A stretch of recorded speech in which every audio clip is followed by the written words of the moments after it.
احنا اتكلمنا الاسبوع اللي فات عن التخسيس بالحاله النفسيه، وجالنا ردود فعل واتصالات كتير وتعليقات على الفيسبوك. عايزيننا نكمل النهارده، واحنا فعلا النهارده هنكمل الموضوع ده مع ضيفنا الدكتور احمد عماره، استشاري الصحه النفسيه. اهلا بيك يا دكتور. اهلا بيكي، اهلا وسهلا. احنا طبعا اتكلمنا الاسبوع اللي فات عن نفس الموضوع، ان احنا ازاي بالعقل وتسخير كده العقل نقدر ان احنا ناثر على جسمنا. بس كان اهم سؤال الناس بيسالوه لحضرتك، طب لو هي برضو واحده رفيعه وعايزه تتخن، نفس لو تخينه وعايزه تخس. كويس. هو المفروض نكون عارفين ان ربنا سبحانه وتعالى لما خلق سيدنا ادم نفخ فيه من روحه. كويس. الروح اي برنامج مقتنعه بيه بتجبر الجسم لتنفيذه، فهي عباره عن مجموعه من البرامج. الاكل بيهضم ازاي، الخلايا بتوزع الاكسجين ازاي، والكلام ده كله ده اللي بيدي للجسم الحياه. كويس. فهم وهي المسؤوله عن العقل الباطن، انجاز التعبير يعني. فاللي بيحصل ان الجسم لو هو عنده اقتناع ان انا وزني كذا، كل الجسم هيسخر لتنفيذ البرنامج اللي في القناعه. يعني هدي مثال دايما، وهي زي هي حكايه صغيره كده. بيقولوا مره ارنب شاف ام 44 فسالها ازاي بتتحكمي في ال 44 رجل؟ قالت له انا عمري في حياتي ما اتحكمت فيهم، لو اتحكمت هتلخبط، انا ببقى عايز امشي هما بيتحركوا لوحدهم. فهو الجسم كده بالظبط، في قناعه في الدماغ الجسم كله بيبدا ينفذها. بينفذها ازاي بقى؟ بيعمل ايه المعادلات اللي بتتم جوه احنا مش عارفين. وبالتالي لو حد مقتنع ان هو مهما اكل ما بيتخنش، اللي هيحصل ان كل جسمه هينفذ البرنامج ده، يحرق بقى، يخليه يبقى شبعان، يخليه نفسه ما تتفتحش. المهم ان في الاخر هتبقى النتيجه انه هيوصل للقناعه دي. برضو اللي بيقول القناعات المدمره جدا، يعني انا كان اكتر قناعه شفتها في الكورس اللي بنعملها، ان كان في ناس كتير بتقول انا لو شميت ريحه الاكل اتخن. لسه امبارح واحده كانت عندي طلعت بقناعه ابشع من دي، ده لو شفت اعلان في التلفزيون بتخن. شوف القناعه وصل لغايه فين، ان انا لو شفت صوره اكل بتخن. فالقناعات دي مدمره جدا جدا جدا. لو الانسان من غير ما تاكل، ايوه دي بتخلي الجسم يخزن اي حاجه تدخل ليه، وبالتالي بتعلي يعني بتعلي تخزين الدهون في الجسم، والجسم بيزداد. فانا مشكلتي في القناعات اللي بيحصل. عشان كده الحلقه اللي فاتت اتكلمنا عن الناس اللي بتعمل نظام قاسي او نظام في حميه. يعني انا هديكي مثال، هما بيقولوا دايما العقل الباطن اي حاجه بتعدي عليه لمده 21 يوم بيعتبرها هو ده البرنامج الرئيسي بتاعي. اي حاجه مخالفه ليها بيعتبرها حاجه شاذه. فلو واحد بقاله مثلا 21 يوم في وزن 150 كيلو وجي عمل رجيم قاسي وقعد ينزل ينزل ينزل، في العقل متسجل ايه؟ ان انا وزني 150 كيلو.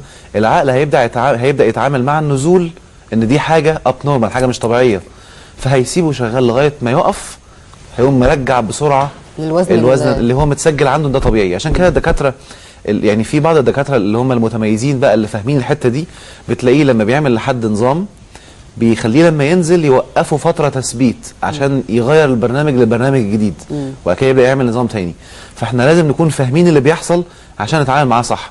نقطه ثانيه بقى، طول ما انا خايف من شيء اللي بيحصل ان انا بحفر البرنامج ده في دماغي. يعني مثلا انا دلوقتي كان وزني 150 مثلا، ودلوقتي وصلت لغايه 100 وقاعد مرعوب لا اوصل ل 50، انا عمال احفر برنامج على 150، عمال احفره تاني في العقل الباطن.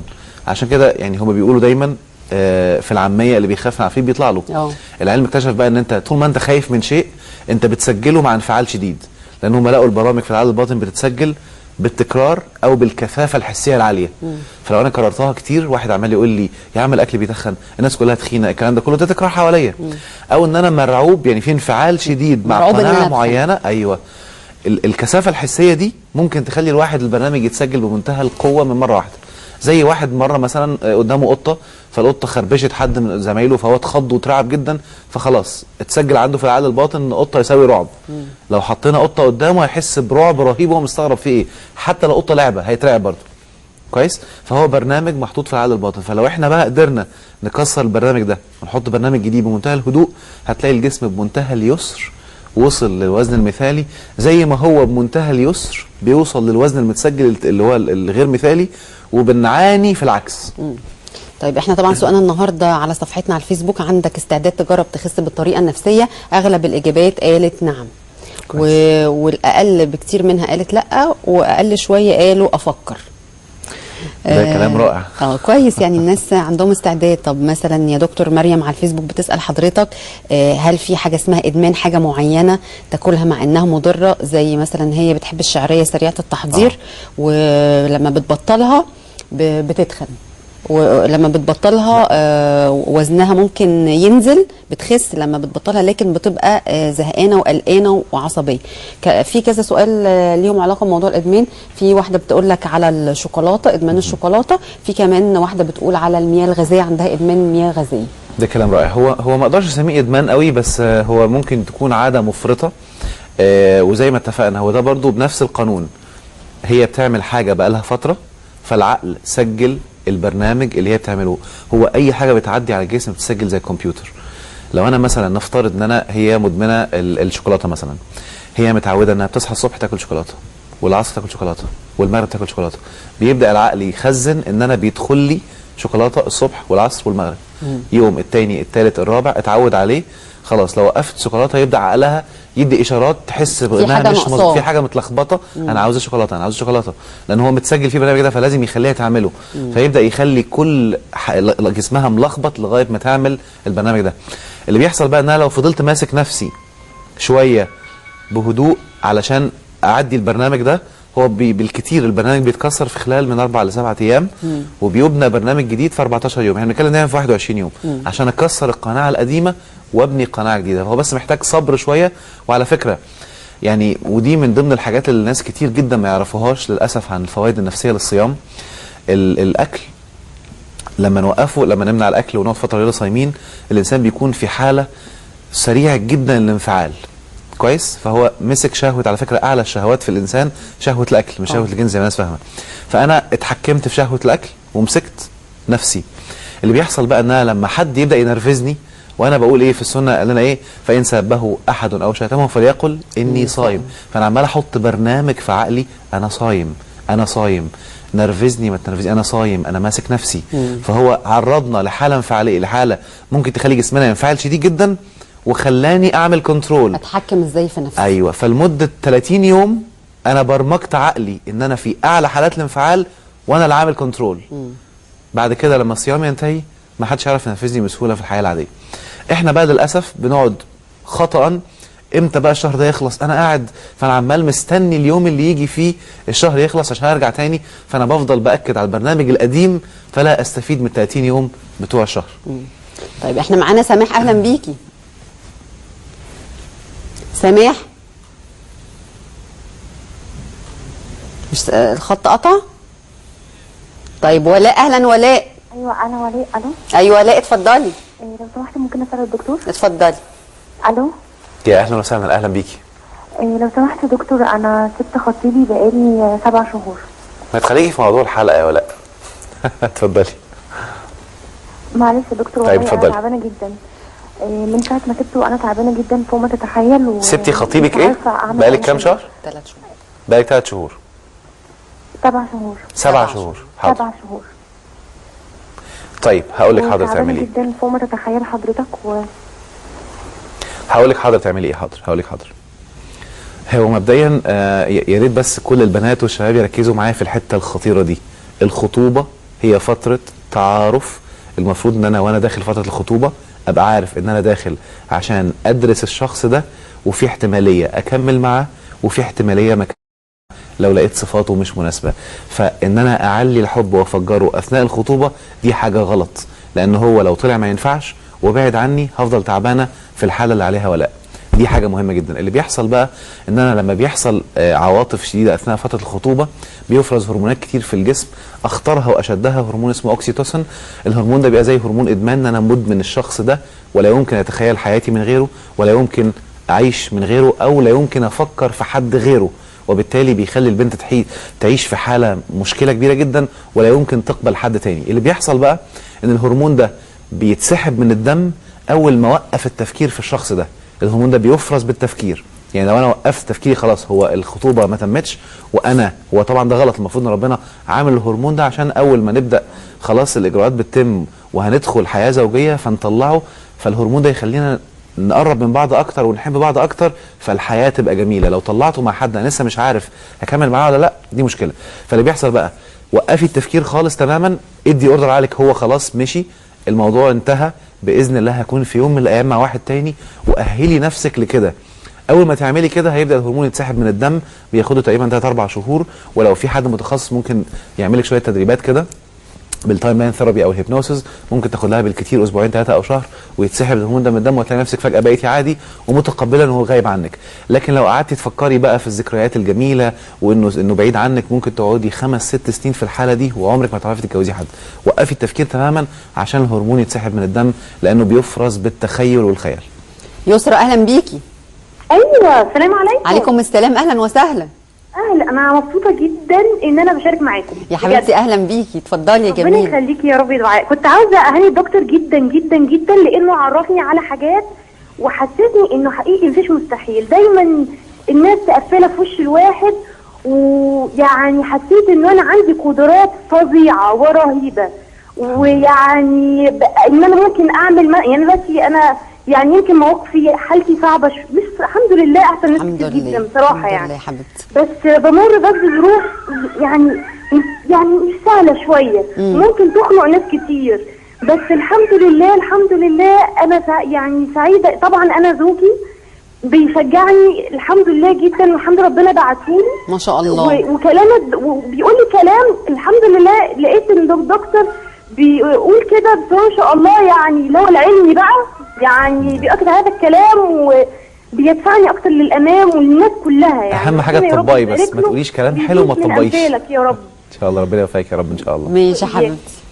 شكرا ليك يا يسرا على الكلام الجميل، وبرافو ان يكون الواحد فعلا بيعمل حاجات عمل يعني، والتفاؤل مهم، وان الواحد يطبق الكلام مهم. ما شاء الله يعني بتقول عندها مشكله او ابتلاء يعني، لكن هي صوتها جميل ومتفائل وبتشتغل كده. وعايز اقول لك علميا كمان لما يكون واحد متفائل اثناء اي ابتلاء موجود فيه، ده بيخليه يخرج من الابتلاء. لان في ناس بينسوا ان ده امتحان، فبيفكروا خطأ ان ده امتحان ربنا مديهولي، فالمفروض افضل صابر كأن هو ده نتيجة الامتحان. الصح ان انا انجح في الامتحان، يعني اصبر خلاص انا متأكد ان انا هعدي، وابدأ اسعى عشان اعدي، فانجح في الامتحان باني اوصل للنتيجة الايجابية ايا كانت المشكلة. مش هفضل صابر بس وخلاص، وبالتالي لازم اسعى طالما انا في ابتلاء للنجاح فيه بصبر وبراحه نفسيه لغايه ما اخرج منه وابقى نجحت. خلاص يا رب انا في يوم من الايام انت في الدنيا ابتلتني وانا نجحت في الامتحان وبقيت كويس.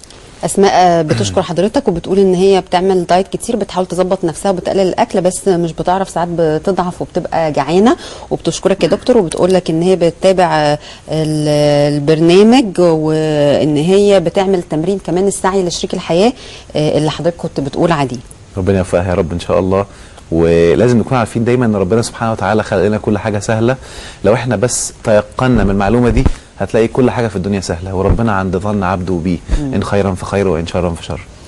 مادي بتقول حضرتك هل في علاقه بين الحاله النفسيه للانسان والسمنه؟ هو المفروض علميا ملهاش علاقه، لكن لو شفنا ناس كتير هنلاقي في علاقه متوارثه دايما، اما من الاقارب او من التلفزيون او من الكلام عنها كتير، ان الانسان لما يكون منفعل، دي بنسميها الجوع الانفعالي او العصبي، ان هو بيتعود يشبع اي انفعال عنده بالاكل. عشان كده كنا عايزين نتكلم في حته ازاي الانسان يفرق ما بين الجوع وبين الشهيه العصبيه او الجوع العصبي. الجوع لازم يبدا الاول في المعده باحساس بان في حاجه غريبه جوه، او ان انا في الم خفيف في المعده، ويبدا يزداد طول ما انا بعيد عن الاكل. ده المفروض ده الجوع الطبيعي، ان انا بعد كده اقوم رايح واكل. لكن فجاه حسيت نفسي في حاجه ورغبه شديده في الاكل، ده جوع كاذب، ده جوع عصبي. خلي بالك منه وحاول تكسره، ما تستجيبلوش كتير، لانك لو انت كسرته فتره بسيطه جدا زي ما قلنا 7 ايام باذن الله هتحكم فيه. فالصح ان انا اعود نفسي، لان الانسان لما يكون في حاله الشهيه العصبيه دي بيبقى بياكل عشان يشبع انفعاله، مش علشان يشبع معدته، وبالتالي ممكن ياكل اكل كتير اكتر من اللي هو محتاجه، وبعد ما معدته تقف خالص يبدا يفاجئ فيقوم يلاقي بطنه مليانه على الاخر. طيب دكتور، احنا نزلنا كده وسالنا الناس تعرفوا ايه التخسيس بالحاله النفسيه، تعالوا نشوف كده قالوا ايه.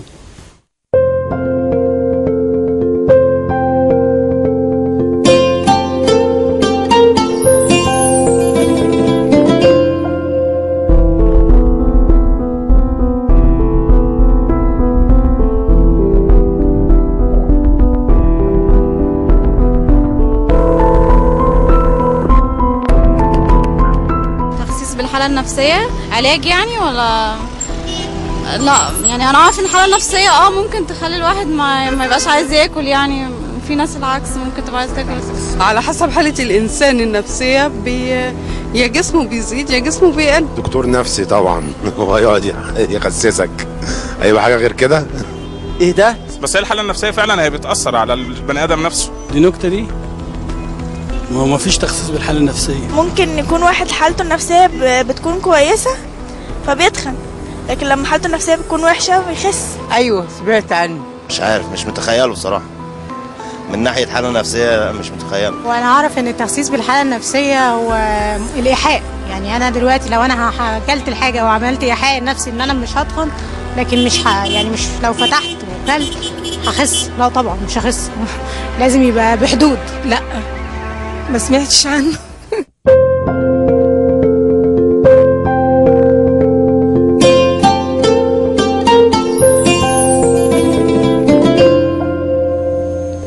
ناس كتير يا دكتور لسه مش مستوعبين الفكرة يعني ايه. هو للأسف ده نتيجة غياب الوعي بتاع علم النفس في العالم العربي، لأن علم النفس للأسف بره في الدول المتحضرة دايما بيدرسوا له الطلاب من بدري، بيفهموا كل الكلام ده، فيبقى عارف ومدرك كويس قوي ازاي النفسية. وبعدين في نقطة مهمة جدا، هو في قانون كوني بيحكم الكون، قانون التضاد أو الأضداد، إن طالما حالة نفسية بتؤدي إلى شيء نيجاتيف يبقى أنا ممكن أخليها تؤدي إلى شيء بوزيتيف، إذا هي ليها تأثير. طالما الانسان لو حالته النفسيه اتغيرت ممكن يتخن، يبقى اذا هي ليها تاثير، فانا ممكن اعمل تاثير تاني اخلي الحاله النفسيه تخليه يبقى في وزن مثالي. وبالتالي زي برضو في ناس تانية برضو لما ينفعلوا ما ياكلش فيبدا يخس، فهي بتجيب تاثير سلبي اما كده او كده. احنا اساتذه في العالم العربي في كل حاجه ذات تاثير سلبي. يعني انا دايما لما عاوز ادي مثال لحد عشان اقنعه بشيء بوزيتيف بديله مثال سلبي عشان يقتنع بيه. يعني انا دايما بقول ايه مثلا، لو انا عشان ابين قد ايه القناعه لو هي في العقل بتؤدي لشيء، بضرب مثال بالوحم. الام لو هي متوحمه او عندها وحم مثلا، ان هو الوحم علميا عباره عن ايه؟ بيبقى الجنين بيتكون في البطن، ففي مواد معينه الجسم محتاجها، فالجسم ربنا سبحانه وتعالى مودع فيه كل عارف كويس قوي الماده دي في انهي اكله، فتبدا الام تحس انها بتشتهي اكله معينه بعينها، معنى كان الجسم محتاجها كويس، فتبقى عندها رغبه فيها، فلما تاكلها خلاص الجسم ياخد اللي هو عاوزه. لو ما اكلتهاش اوكي هيبدا يظبط نفسه، بس هيبقى عنده نقص في الماده دي لغايه ما في يوم من الايام تاكلها تاني. احنا بقى في بعض الناس عندهم قناعه ان لو الام اتوحمت على بطيخه مثلا، ولو ما اكلتش بطيخه هيطلع الواد في بطنه بطيخه ولا في جسمه بطيخه. القناعه دي بتخلي الولد في جسمه بطيخه. وبالتالي طب هديكي مثال تاني كمان اخطر بكتير، يعني في لسه يعني اسمحوا لي، هو عالم محترم بس انا عايز اقولها كده، يعني عالم مجنون شويه، قال ايه زمان كان الناس بيعيشوا 500 سنه و600 سنه و700 سنه، فكان الواحد فيهم ممكن يبقى عمره 300 400 وشكله شباب. اشمعنى احنا دلوقتي بيوصل واحد 50 60 وشكله بيعجز قوي؟ قال لي يكون ده بسبب القناعه اللي عندنا، فجاب ناس عزلهم ما شافوش حد عجوز خالص، وصلوا سن 40 50 سنه وشكلهم زي الشباب. سبحان الله. فشوفي حتى القناعه، احنا بنشوف العواجيز وبنشوف لما بيكبروا بقى حالتهم عامله ازاي، فبتتحفر في عقلنا فبيحصل لنا كده لما نكبر. فهي قناعه خطيره جدا، وربنا قالها لنا حتى في الحديث القدسي، انا عند ظن عبدي بي، اللي هيحصل لك بحسب قناعتك وظنك. وقال برضو في ايه تانية، عمر اللي انت فيه ما هيتغير الا لما تغير قناعتك. ان الله لا يغير ما بقوم حتى يغيروا ما بانفسهم. البرامج اللي محفوره. وبعدين في ايه كمان ساحره جدا للاسف برضه الناس مش واخده بالها منها. انا مثلا دلوقتي بقول ان الواحد السمنه او الوزن المثالي مثلا، بالقناعه اللي عندي انا ممكن بمنتهى السهوله اوصل للوزن المثالي لو انا اقتنعت وصدقت بدي. لو صدقتها هوصل لها بسهوله، لو ما صدقتش هتبقى صعبه جدا. الوصف ده بالظبط ربنا قاله في القران، فاما من اعطى واتقى وصدق بالحسنى فسنيسره لليسرى، هيوصل لها بمنتهى اليسر. واما من بخل واستغنى وكذب بالحسنى فسنيسره للعسرى، هتلاقي عشان يوصل لها الدنيا مكلكعه وعسيره وصعبه جدا. اي حسنى بقى، يعني الواحد هو اللي بيسهل على نفسه او بيعقدها على نفسه. قناعتي تسهل لي الوصول للموضوع ده او تسهل لي او تعقده. فتلاقي دايما الانسان بتتسهل له في اللي هو مقتنع بيه. اللي مقتنع ان الاكل بيتخن هتلاقيه بمنتهى السهوله بيتخن وبمنتهى الصعوبه في عكسها. واللي مقتنع ان الاكل بينزل في الاخراج اي زياده بمنتهى السهوله يبقى في الوزن المثالي والصعوبه ان هو يتخن. وفاء اهلا بيكي. الو ايوه اتفضلي. اهلا ازيك. الحمد لله. اتفضلي. اتفضلي. انا بس عايزه اعرف هل السن له دخل في الرجيم؟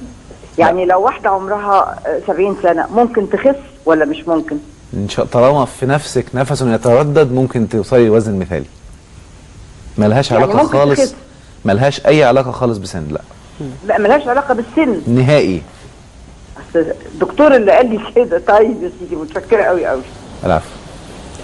طيب معانا منى. اهلا يا منى. منى سامعانا؟ الو. ايوه اتفضلي. السلام عليكم. عليكم السلام. ازيك يا دعاء عامله ايه؟ الحمد لله تمام. ممكن اسال الدكتور بس على حاجه؟ اتفضلي. دكتور انا فعلا بعد ما ولدت قعدت ادي حق لنفسي ان انا فعلا هتخن وتخنت بطريقه فظيعه جدا. فانا عايزه اعرف ازاي ارجع اخس تاني. انا والده بقالي شهرين ونص. ماشي يا حبيبتي. حاضر. دي برضو بعض القناعات. انا هدي مثال صغير كمان حتى بنعمله في التدريبات بتاعه الامهات الحوامل. الام ممكن تخلي شكل ابنها زي ما هي عاوزه لو قعدت تتخيله وهو لسه بيتكون صغير في جسمها في شكل جميل. يعني حتى دايما بعض التجارب ودي ناس كتير عارفاها ان هي لو جابت صوره بيبي شكله امور جدا وكل يوم تشوفه وتتخيل ان ابنها هيطلع بالجمال ده بيطلع شكله قريب جدا من شكل الصوره دي لو فضلت تعمل كده طول ما هي حامل. فاللي بيحصل هي بعض الناس برضو او بعض السيدات الحوامل الجسم بياخد شكل كبير علشان البيبي، فهي لانها مرعوبه وخايفه لا تفضل كده على طول. الرعب بيحفر الشكل ده كبرنامج ستاندرد في الجسم لان هو طبيعي متسجل ان هو اول ما البيبي ينزل هيبدا الجسم تدريجيا ينزل وينزل وينزل لغايه ما يوصل للشيب الطبيعي. رعبها مع تخيلها ان ممكن جسمها يفضل كده بيعمل ايديت بقى، بيعمل تغيير في البرنامج ده بحيث يفضل للوزن ده. فهي المفروض تتخيل نفسها تاني الوزن الطبيعي وتقول حتى كلام فعلها كده ايه المشكله انا كده خلاص ولدت جسمي هيبدا يرجع تاني وتبدا تعمل تمارين اللي قلنا عليها الحلقه اللي فاتت هتوصل بمنتهى السهوله للوزن الطبيعي. طيب دكتور احمد احنا بنستاذن حضرتك بنستاذنكم مشاهدين عندنا فاصل ونرجع نكمل تاني حلقتنا.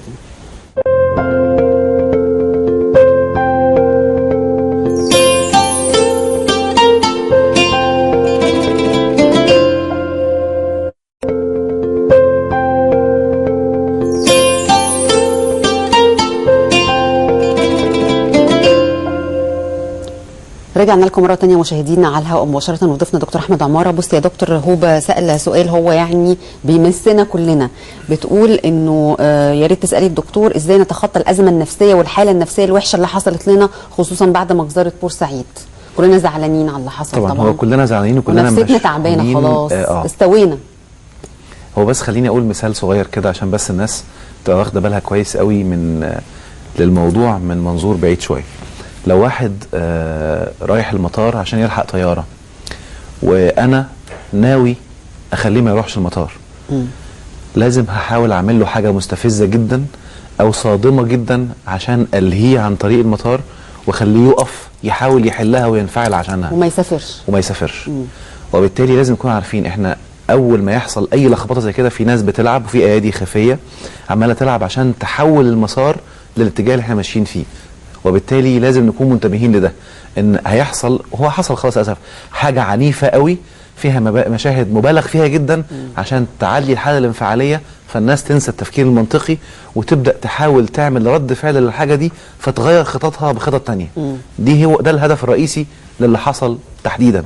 فالصح ان انا طالما شفت مشاهد عنيفه جدا لازم انفس عنها كويس. انا خلاص شفت مشهد وجوايا ثورة غضب رهيبة. وبس عايز اقول حتة مهمة جدا كمان ان الغضب علميا هو من اسوأ الطاقات السلبية. دي حاجة. ثانيا هو منهي عنه شرعا تحت اي مسمى عشان بس في ناس بعض للاسف بيقولوا كلام على موضوع الغضب. الغضب لله الغضب كل الغضب اي احساس غضب هو غلط سواء لربنا سبحانه وتعالى ولا لاي حد تاني لان هو غضب. والغضب علميا بيخلي التفكير المنطقي بيتشوه تماما. وحتى كمان في حتتين غايه في الخطوره ربنا ذكرهم في القران. الغضب ذكر في القران مرتين على البشر اكثر من مره على ربنا سبحانه وتعالى بس مرتين على البشر والمرتين كان غضب لله والنتيجتين كانوا سلبيتين. سيدنا موسى لما غضب على اخوه ما دي غضبه لله. ايه اللي حصل؟ القى الالواح.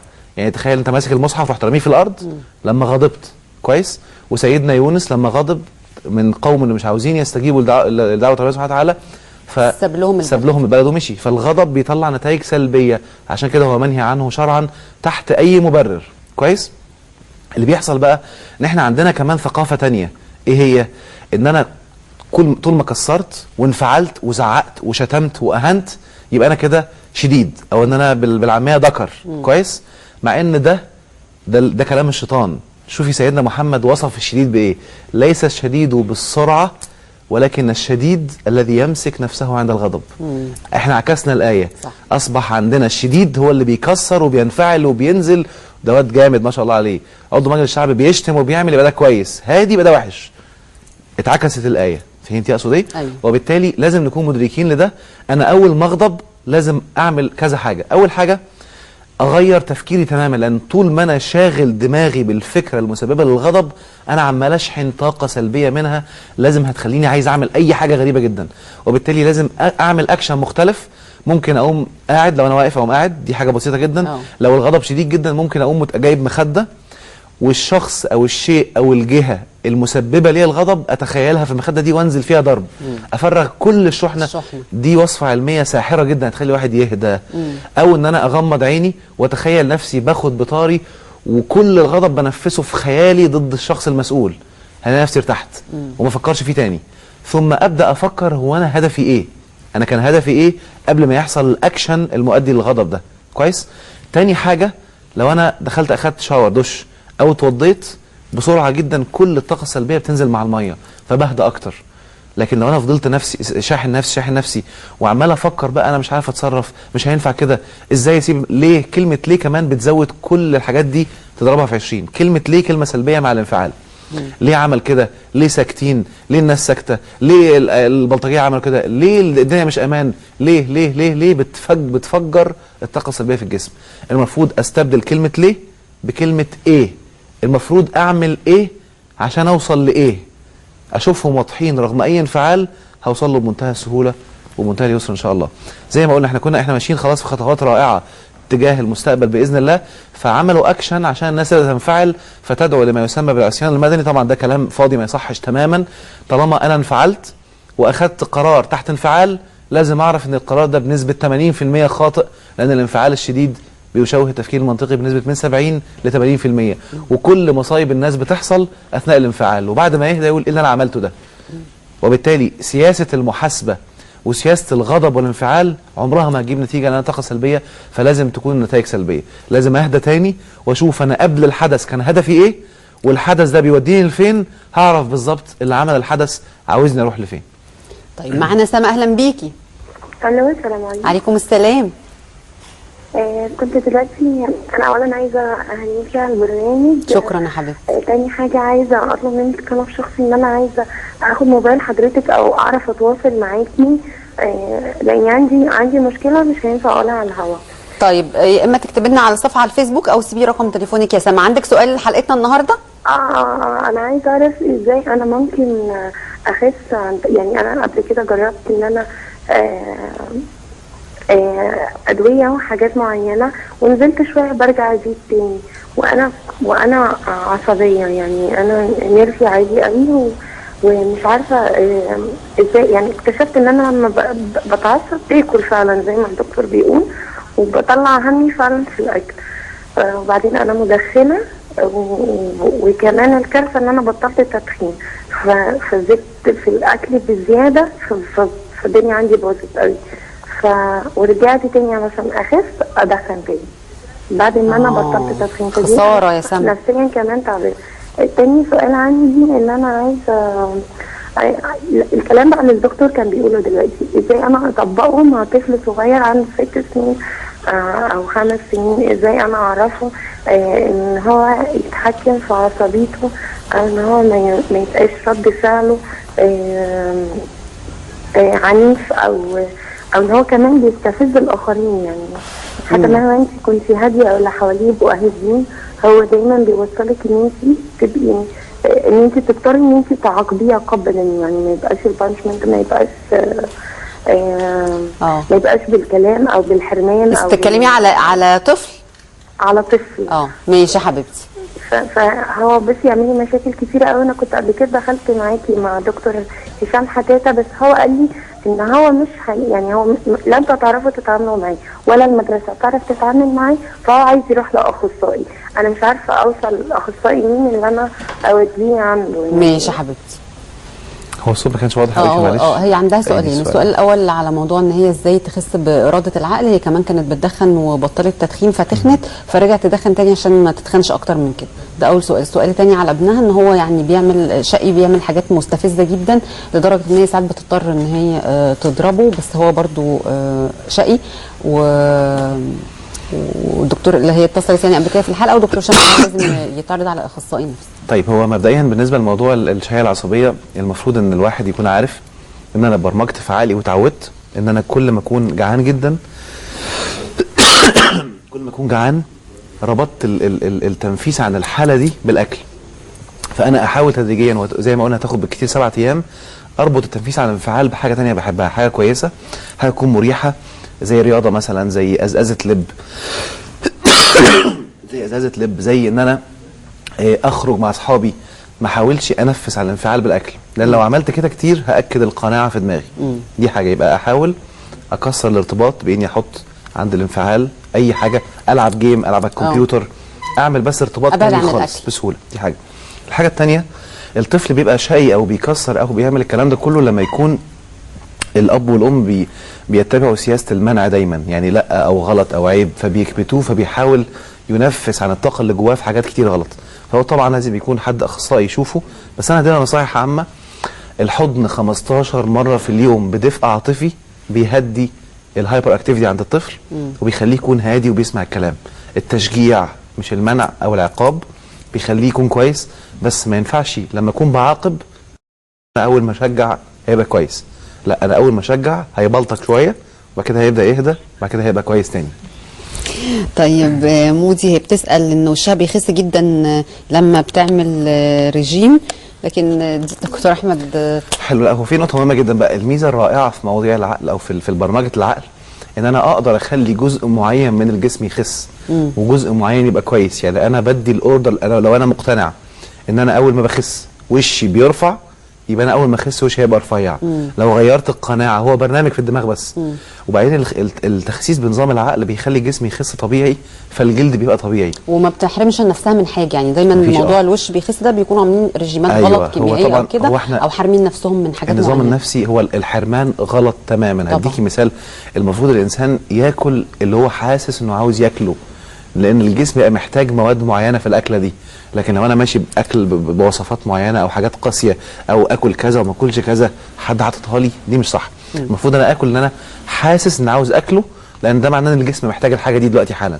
وبالتالي اللي بيحصل بقى ان لو حد بيعمل نظام معين بتدخل جراحي او تدخل طبي دوائي، يعني بيخلي الجسم ينزل بصوره اسرع بكتير مش طبيعيه، فبتعمل تشوهات في شكل الجلد. وبعد كده في الغالب يعني بيقولوا حتى الناس اللي بتعمل انظمه حميه 98% منهم بيرجعوا تاني بعد فتره للوزن اللي كانوا عليه قبل ما يعملوا النظام.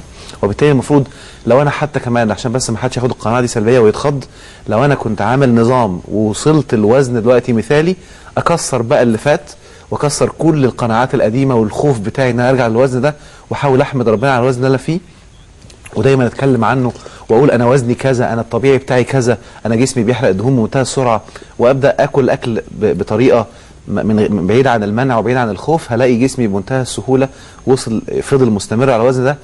قد يطلع شويه عشان القناعات القديمه اب تو ماكسيمم 5 كيلو، ممكن يطلع تقريبا اقصى حاجه 5 كيلو، بعد كده يبدا ينزل تاني بهدوء. اول ما يبدا الجسم ينزل بهدوء وانا باكل كل حاجه، اعمل فرح ساعتها بقى انك خلاص هتفضل كده طول حياتك بتاكل اللي انت عايزه في الوقت اللي انت عايزه وانت مرتاح، بس مش كميات كبيره، كميات معقوله. اول ما تحس بالجوع بالشبع قصدي توقف الاكل، انت كده بتاكل كل حاجه من غير كبت وجسمك بينزل، اعرف انك خلاص طول حياتك هتفضل كده وهتبقى في راحه نفسيه باذن الله على طول. طيب سؤال مهم جه اكتر من مره طول الاسبوع، انه هل الواحد لما يقول بعقله ان انا باكل وبخس ومش بتخن ابدا، ياكل كل حاجه حتى لو الاكل مش صحي هيخس؟ خلينا انا هنا بتكلم عن موضوع التخسيس. الاكل الصحي ده موضوع كبير طبعا، لازم اكل اكل صحي، لازم اكل اكل بطريقه صح. اساسا في طرق كتير بقى تدريبيه، انا بتكلم على القناعه دلوقتي، لكن مش معنى كده ان انا اشرب سيجاره وانا مش هيحصل لي حاجه، ده كلام ده مش صح يعني. دي فيها مواد سامه، يعني محتاجه ان انا اعمل برنامج في العقل اقوى من الماده واقوى من التخدير عشان اتاثر، وده طبعا ما فيش حد بيعرف يعمله.